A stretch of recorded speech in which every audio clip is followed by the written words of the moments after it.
Welcome. Enjoy watching. Road without her. You ever come home and feel the air's wrong?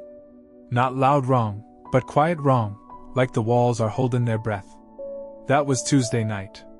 Just finished a 3-day haul from Tulsa, eyes like gravel and back feeling like a bent wrench. Walked into the house, boots still muddy, and bam, that damn vanilla lavender candle. Now Jess only lights that thing for 2 reasons, when she's cleaning, or lying. Jess? I called out. No answer. Kitchen was too clean. Table set for 2. 2 wine glasses. One had lipstick on it, red. She don't wear red. Says it makes her look like a backup singer in a truck stop cover band. Trash was empty on top, but I dug a little. Found a half-smoked cigar. Dominican. Same kind her brother likes.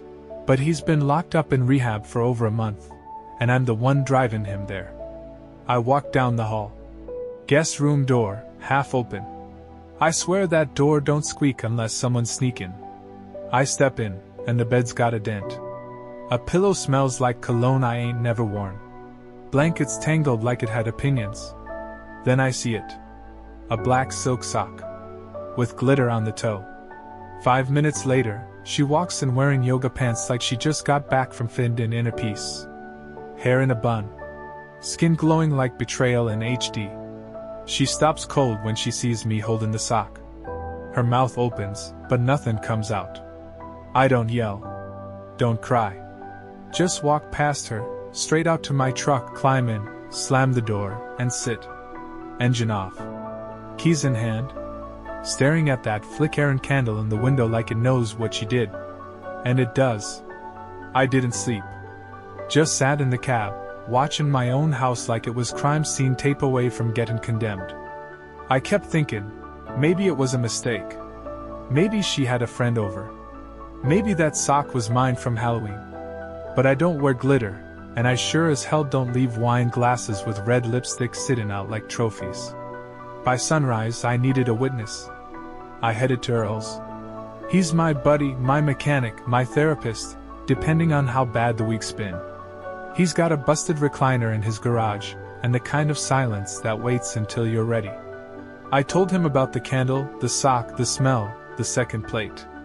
Told him about how she looked at me like I had done something wrong by coming home a day early. He listened. Nodded. Spit a sunflower seed into a plastic cup.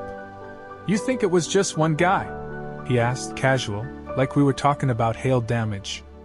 I stared at the oil stain on his floor. I think it started with one. But now I ain't so sure. That's when my phone buzzed. Her name lit up. I let it ring. Then came the text. I need to tell you something else. Something else. That's the part that gut punched me. There's always a second wave with Jess. Always another hidden drawer in the closet. I didn't want to go back. But I also couldn't not go back. You can't just leave when your whole damn history is sitting in that house, wearing your flannel and drinking your coffee. So I drove. Like a man headed straight into a wildfire, holding a gas can and hoping for rain. She met me on the porch. Barefoot. Sweater hanging off one shoulder like a confession. I didn't tell you everything, she said. And I already knew this story had more than one sock. I didn't say a word. Just crossed my arms and leaned against the post like I was waiting for a train wreck I already heard coming. Jess shifted from foot to foot, eyes locked on the floor like it held mercy. It wasn't just Lloyd, she said. I blinked. You named him. She nodded. I had to. Pretending it didn't happen doesn't make it less real. I paced once across the porch. So who else? Don't tell me it was Rick. Silence. I stopped. Rick? Kombucha Rick? Beard like a glued cat Rick? She whispered. I ran into him at the gas station. Oh good, I snapped. The OL I needed gas and fell into betrayal routine. He gave me a ride. It was raining. The tire. Don't say one thing led to another. I swear, Jess. She didn't. But her silence was louder than thunder. And did he? I started, then shook my head. No. Don't answer that. My imagination's already doing cartwheels. She stepped closer. It wasn't about them, Brad. It was about me. About feeling like a ghost in my own house. You felt invisible, so you lit fireworks in our marriage? Her jaw clenched. You were gone all the time. And when you were here, you weren't here. You talked about tires, routes, diesel prices, but never about me. I exhaled through my teeth. So I work hard, and your solution is lips and wine with discount Jesus from the farmer's market? Her eyes filled, but she didn't look away. I'm not a skin for pity, Brad. I'm a skin you to see what I became. And what we stopped being. And for one damn moment I did see it, all of it. Not just the betrayal, but the cracks that came before it. The quiet dinners. The way she'd stopped to skin me how I slept. And how I stopped telling her. That night, I didn't sleep in the truck. Didn't sleep in the bed either. I took the couch like some divorced uncle visiting for the holidays. Close enough to smell the house, far enough not to belong. Jess didn't say goodnight. Just left a folded blanket at the end and disappeared down the hallway like a ghost with regrets. Around 2 a.m., I got up and wandered. The house felt different now. Like every room had seen too much, heard too much. Even the dog didn't follow me, just watched from his spot like, "You're on your own, pal." In the kitchen, I opened the fridge and stared at a half-eaten cherry pie like it owed me an apology. Then I saw it. That damn ceramic bird I bought her at a Missouri truck stop. Said, "Fly free, baby," across the wing. She used to say it was so stupid it was cute. Now it just looked prophetic. Morning came like a slap. She found me sitting at the table, looking at that bird like it might confess. "I talked to Travis," she said, just casual, like she was talking about the weather. I looked up slow. "Septic tank Travis?" She nodded. "He stopped by last month to check the system. We had coffee. That's all." I squinted. "You making a full tour of local repairmen, or was this one just a loyalty program?" She rolled her eyes. "It wasn't like that." I stood up, chair scraping like judgment. "Jess, do you even know why you're telling me all this? Is this guilt, or you just want me to suffer with clarity?" She opened her mouth. Closed it. Then said, "I don't want to keep secrets from you anymore. And now that I've got the full cast of characters, what am I supposed to do? Applaud your honesty? Throw a barbecue?" She stepped forward, voice lower. "You can walk. You've got every reason to. But if you stay, I swear I'll fight like hell." I looked at her. And for the first time since all this started, I didn't know what I wanted. I left the house without a word. Again. This time I didn't go to Earl's or drive in circles with the radio off. I went to Big Sal's diner, the one with sticky booths and the waitress who calls everyone Han, no matter how broken they look. I sat there, staring into a black coffee that tasted like hot regret and Brennan brake pads. Couldn't even eat. Just stirred it like the truth might settle to the bottom. I kept hearing her voice. "I don't want to keep secrets from you anymore." Too late for that. She already planted landmines in our past. But somewhere between sip 5 and 6, I felt something shift. Not forgiveness, that was still stuck in traffic, but clarity. I didn't just miss her. I missed us. The version of us that danced in the kitchen to old Garth Brooks songs, laughed at dog farts, made fun of each other's snoring. Before the miles, before the silence, before every damn thing got heavy. I went back. She was out back, sitting on the steps, barefoot again, holding a lighter and that receipt paper I used to write stupid notes on. "I was gonna burn this," she said. "But then I thought maybe it could burn with us, not instead of us." I sat down beside her. "I found your old letters," she said. "The ones you wrote when you first started Long Haul. I used to read them over and over while you were gone." She handed me one. It said, "If I ever lose you, I don't want to find anyone else. I want to stay lost." I couldn't speak. My mouth worked, but my chest was too full of fire and ache. She turned to me. I screwed up, Brad. But I never stopped loving you. I stared at the letter, then at her. And somehow I knew this pain. It had a heartbeat. And it still matched mine. We showed up to therapy like two kids sent to the principal's office. Jess wore that sweater she always hides behind. I wore my trucker jacket that smells like diesel and memories. The therapist, Marla, had a calm face and peppermint tea, like she's seen 50 flavors of collapse and stopped being surprised. First thing she says, "Let's talk about trust." I almost laughed. Jess didn't. She looked like she was bracing for an emotional colonoscopy. Marla asked me to start. So I did. I came home to a candle and a sock. And that sock turned into a trail of 3 men with tool belts, and no business being in my house. Jess flinched.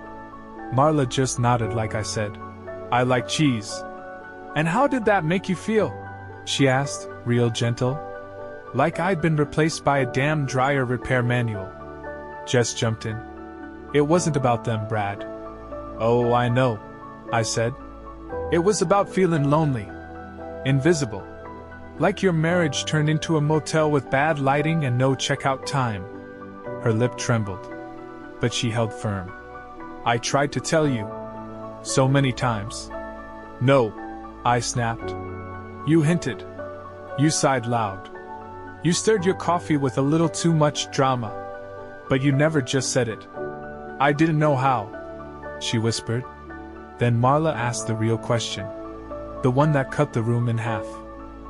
Do you still want to be together? Silence. Thick as pancake batter. Jess looked at me, eyes wide and glassy. I do, she said. But only if we build it again from nothing. No pretending. No old roles. No invisible wife, no absent husband. I stared at her. Really stared. And for the first time since this whole damn fire started, I didn't see what we'd lost. I saw what we might still make. We didn't move back and like nothing happened.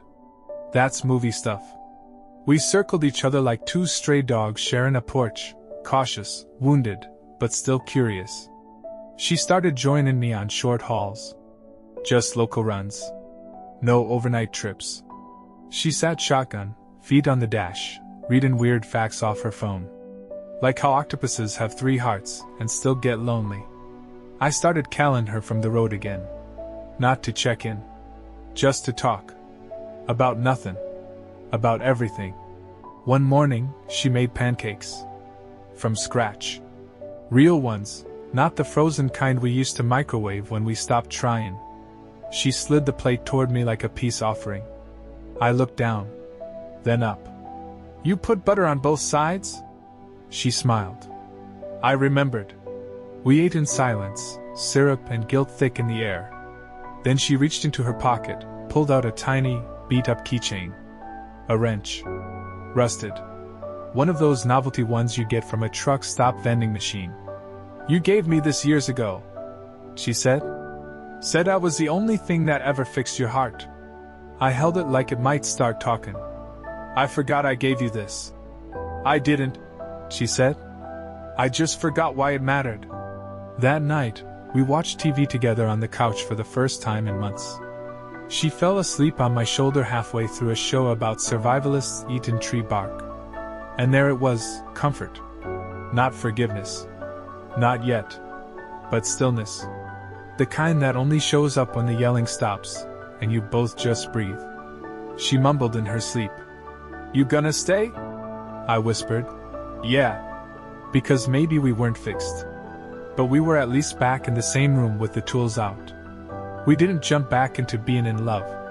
We kinda limped into it.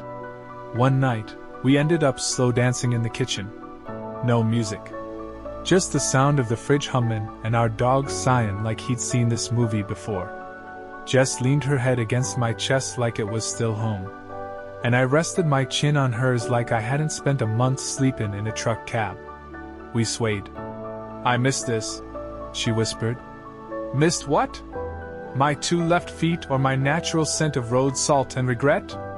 She chuckled. All of it. Later that night, As we folded laundry, yes, together, like some miracle had hit our household, she looked at me real soft and said, "I never crossed the line, Brad. Not fully. Not in the way that breaks the body. Just the heart."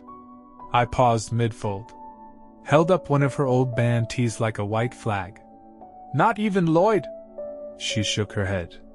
"He tried. He brought jerky and wine. Called it dinner." I squinted. "And that worked on you?" "No. But it made me realize how badly I wanted you to try."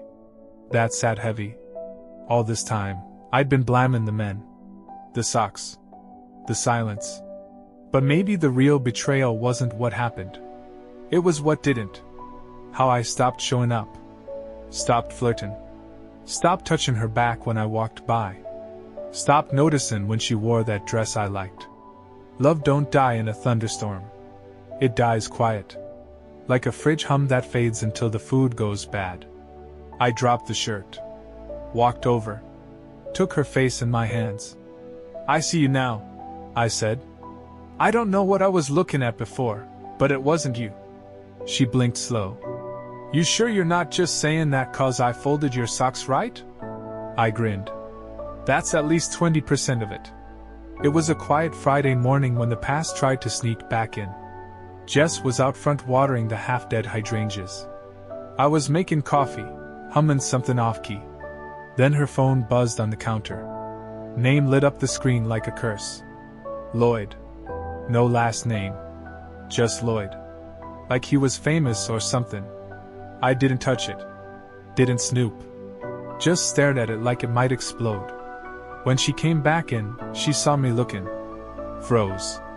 Her hand tightened around the watering can. "I didn't answer," she said. "Why's he still got access to the castle? I didn't know he still had my number." I raised an eyebrow. She sighed. "Maybe I did. Maybe I just didn't block it. Not 'cause I wanted to hear from him, but because part of me wanted to punish myself." That hit hard. I leaned against the counter, arms crossed. "You still punishing yourself?" "No," she said, and for once, her voice didn't shake.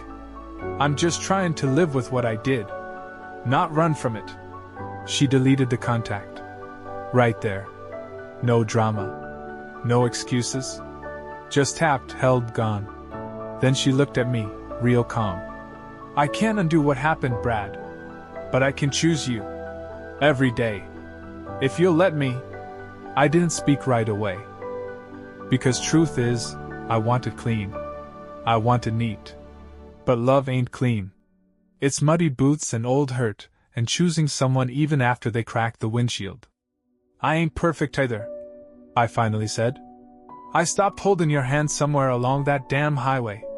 Stopped calling you beautiful. Stopped being your husband, and just became the guy who pays the bills." She stepped closer. Took my hand. "You never stopped being him," she whispered. "You just got tired. And so did I." We stood there, quiet. Two tired people. Still here. And somehow, that was enough. The next morning, she made pancakes again. Burned them this time. House smelled like apology and too much syrup. I didn't complain. Just ate them like they were made of gold. She sat across from me in that old flannel I stopped wearing 'cause it smelled too much like us. No makeup. Hair a mess. And somehow, she looked like the most honest thing I'd seen in years. "I still don't know why you stayed," she said, stirring her coffee. "After all that." I looked at her. At the woman who broke me and stayed to sweep the pieces. And I said, "Because I love you." She rolled her eyes, but not in a mean way. "That's not a reason, Brad. That's a condition." I grinned. "Fine. You want reasons?" I held up one finger. "You fold my socks the way I like, with the heels out." Second finger. "You know which of my moles are freckles and which are burned scars." Third. "You yell at the TV when they get truck facts wrong." Fourth. "You still hum when you hang laundry." Fifth. "You're the only person who ever made me feel like home wasn't just a place, but a person." She teared up. "You're a damn idiot," Maybe, I said. But I'm your idiot. She got up, walked over, sat on my lap like we were 20 again and the world wasn't complicated. And we just stayed there. No words. No past. Just breathing the same air. Because after all the broken plates, the long silences, the glittered sock, the damn dryer, I still wanted to eat pancakes with her when we were 80. Even if she burnt every last one.